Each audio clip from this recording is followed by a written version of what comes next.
আসসালামু আলাইকুম সবাইকে। আপনারা সবাই কেমন আছেন? আশা করি ভালো আছেন। আমরাও আল্লাহর রহমতে ভালো আছি। তো আজকের ভিডিওটা শুরু করতেছি আমি সকাল থেকে। তো আজকে হলো শুক্রবার। সকল বন্ধুদেরকে জুম্মা মোবারক এবং গুড মর্নিং সবাইকে। তো ওর বাবা আনতে গেছে, শুক্রবার মানে বন্ধের দিন, আর হলো বাইরে থেকে খাওয়া। ওর বাবা পরোটা আনতে গেছে, আমি এদিকে টুকিটাকি নাস্তা বাকি যা আছে টেবিলে গুছিয়ে নেব। আর আয়ান উঠে গেছে, উঠে খেলতেছে দুষ্ট। তো এই তো আমি এখন ডিম আমলেট করে নেব। এখানে আমি ধনিয়া পাতা, কাঁচামরিচ, পেঁয়াজ নিয়েছি আর 3টে ডিম নিয়েছি। এটা মামলেট করব আর আয়ারের জন্য আলাদা ডিম পোস্ট করব।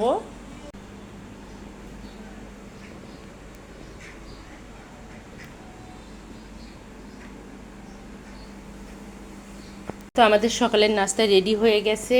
এখানে নিয়েছি কলা, আছে সাথে পরাটা গরম গরম, আর এখানে ড্রাগন ফল কেটেছি, এখানে ডিম আমলেট, আঙুর, এখানে আছে ডাল ভাজি, আর আয়নের ডিম পোস্ট আছে এখানে, এটা আয়নের প্লেট। তো আজকে আমাদের সকালের নাস্তা হলো এটা, এগুলোই খাবো। বন্ধের দিন করে একই নাস্তা থাকে আমাদের, শুধু একটু ফলটা চেঞ্জ হয়। তো আয়ান ফল খেতে ভালোবাসে, আমরাও খাই, কিন্তু ওকে একটু বেশি দেই। ও ফল খাওয়ার কারণে এরকম চিকন হয়ে গেছে এখন। মাছ মাংস কিছু খেতে চায় না, শুধু খায়, মুরগিটা খায়, আর কিছুই খেতে চায় না সে। তো এই তো এখন নাস্তা করে নেব। নাস্তা করে একটু চা খাবো, খেয়ে আবারও কথা হবে। নাস্তা খাওয়া শেষ, এখন খাবো মশলা চা। আর ওর না চাটা আগেই খেয়ে নিয়েছে, কারণ ও রেডি হচ্ছে, ওর কোচিং আছে আজকে। তো এখন আমরা চা খাবো। চা খেয়ে যা টুকিটাকি থালা বাসন আছে সব পরিষ্কার করে নেব, নিয়ে দেখি খালা আজকে আসে কি না। আর একটা সমস্যা হচ্ছে, খালা না আমাকে নাম্বার দেয় নাই, এই জন্য বুঝতেছি না খালা আজকে আসবে কি না, বা দেশে গেছে না অসুস্থ হয়েছে, কিছুই জানি না। তো এই তো এখন চাটা খাবো, খেয়ে অর্ণাকে ওর বাবা কোচিংয়ে দিতে যাবে। আমি যা টুকিটাকি কাজ আছে সব করে নেব, নিয়ে তারপর রান্নার কাজে চলে যাব। চা খাওয়া শেষ, চাটা খেয়ে টুকিটাকি যা কাজ ছিল করে নিলাম। এর মধ্যে আবার খালা চলে আসছে। তো খালা চলে এসে খালা ঘর মোছা, কাপড় কাচা, যা যা কাজ ছিল করে নিয়েছে।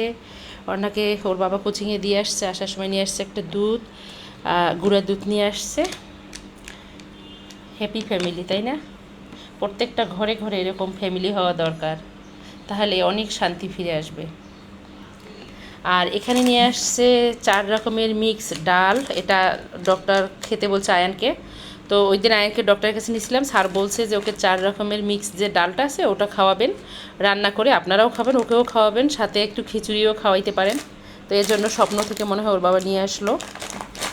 এই তো এখন আমি রান্না বসাতে যাব। চলে আসছে, এখানে ডাল বসিয়ে দিলাম, এই যে 4 রকমের মিক্স ডালটা। আর এখানে ভাত হয়ে গেছে আল্লাহর রহমতে। তো গতকালকে শুটকি আর একটু শাক আছে ফ্রিজে রাখছিলাম, ওটা আর ডাল রান্না করতেছি, দেখি আর কি করা যায়। আমার মিক্স ডালটা রান্না হয়ে গেছে, বাগার দিয়ে দিলাম রসুন আর পেঁয়াজ দিয়ে। তো খুব সুন্দর হয়েছে, খেতেও ঘন করে নিয়েছি। এখন আমি চিকেনটা বসিয়ে দেব।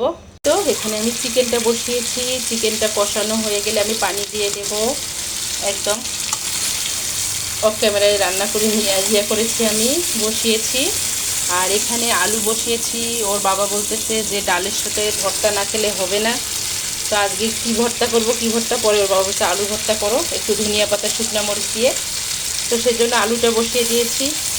আর গতকাল রাতে আমরা প্ল্যান করেছি আজকে আমরা যাব লালবাগ কেল্লায়, কিন্তু যাওয়া হলো না, বৃষ্টি শুরু হয়ে গেছে। আয়ান রাগ হয়ে বলতেছে এখন থেকে আমরা আগের দিন কোনো প্ল্যান করে রাখবো না, যেদিনে প্ল্যান করে রাখি বৃষ্টি চলে আসে। তো এই জন্য আয়ানের মেজাজ গরম হয়ে গেছে আজকেও। তো বৃষ্টির জন্য কোথাও যেতে পারতেছি না আমরা, কেন জানি। তো এই তো এখন রান্নাটা পানি দেবো, রান্নাটা হয়ে গেলে ওদেরকে খেতে দেবো দুপুরে। করে নিয়েছি, এদিকে চিকেনটা হয়ে গেছে, এখন নামিয়ে নেব, নিয়ে সবাইকে খেতে দেব। আর ওর বাবা অর্ণাকেও নিয়ে আসছে কোচিং থেকে। তো এখন সবাই মিলে এখন খাবো। দুপুরের খাবার রেডি হয়ে গেছে বন্ধুরা। এখানে চিকেনটা রান্না করে নিয়েছি, আর 4 প্রকারের যে ডালটা, মিক্স ডালটা, ওটা রান্না করছি, দারুণ হয়েছে খেতে। আমি এর আগে কখনো অনেকগুলো ডাল একখানে করে রান্না করিনি। তো আয়নকে যেহেতু স্যার খেতে বলছে, ভাবলাম যে সবাইয়ের জন্য করি, গাঢ় করে রান্না করেছি, দারুণ হয়েছে খেতে। আর এখানে হলো সাদা ভাত নিয়েছি, গতকালকের একটু শুটকি আর শাক ছিল, এটা গরম করে নিলাম।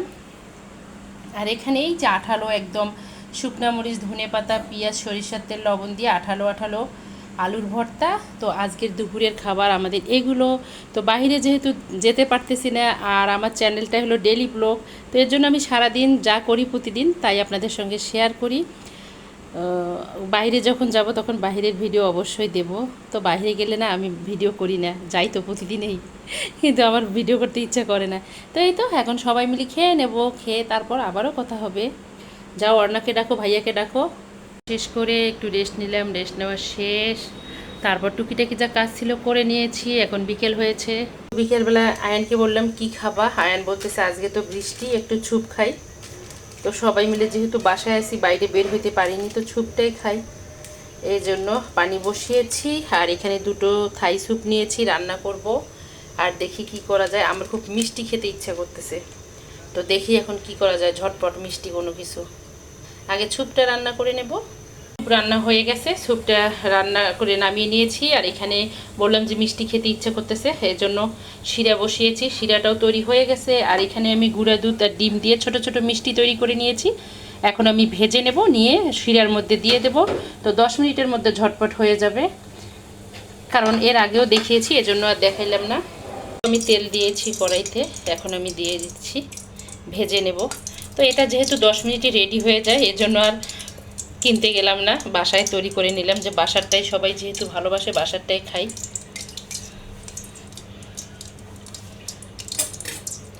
হালকা আছে, আমি এগুলো ভেজে নেব। ব্রাউন কালার হয়ে আসছে, এভাবে ভেজে নেব। আমি এখন শিরার মধ্যে এগুলো দিয়ে দেব, ভাজা শেষ।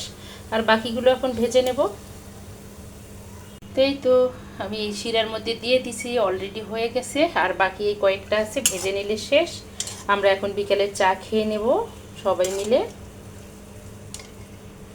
তো এই তো আমাদের বিকেলের নাস্তা রেডি হয়ে গেছে। এই যে এখানে কালো জাম বানিয়ে নিয়েছি, আর এখানে নিয়েছি স্যুপ গরম গরম। আজকে বিকেলের নাস্তা হলো আমাদের এগুলো, বেশি কিছু খাবো না। তো স্যুপটা গরম যেহেতু আছে, গরম গরম ওদেরকে দিয়ে দেব, আর কালো জামটা পরে দেব। তো আজকের ভিডিওটা আমি এখানেই শেষ করব। আমার ভিডিও দেখতে দেখতে যদি কোনো বন্ধুর ভালো লেগে থাকে, প্লিজ আমার চ্যানেলটাকে সাবস্ক্রাইব করবেন, অর্ণাস মমের সঙ্গে থাকবেন, লাইক কমেন্ট শেয়ার করবেন। সকলের জন্য শুভ কামনা, সবাই ভালো থাকবেন, সুস্থ থাকবেন, এই দোয়া করি। বরাবরের মতো একটা কথাই বলবো, আমাদের জন্য দোয়া করবেন, আমরা যেন ভালো থাকি, সুস্থ থাকি, আর সবাই নিরাপদে থাকবেন, ভালো থাকবেন। আজকে এখানেই শেষ করব। আল্লাহ হাফেজ, আসসালামু আলাইকুম।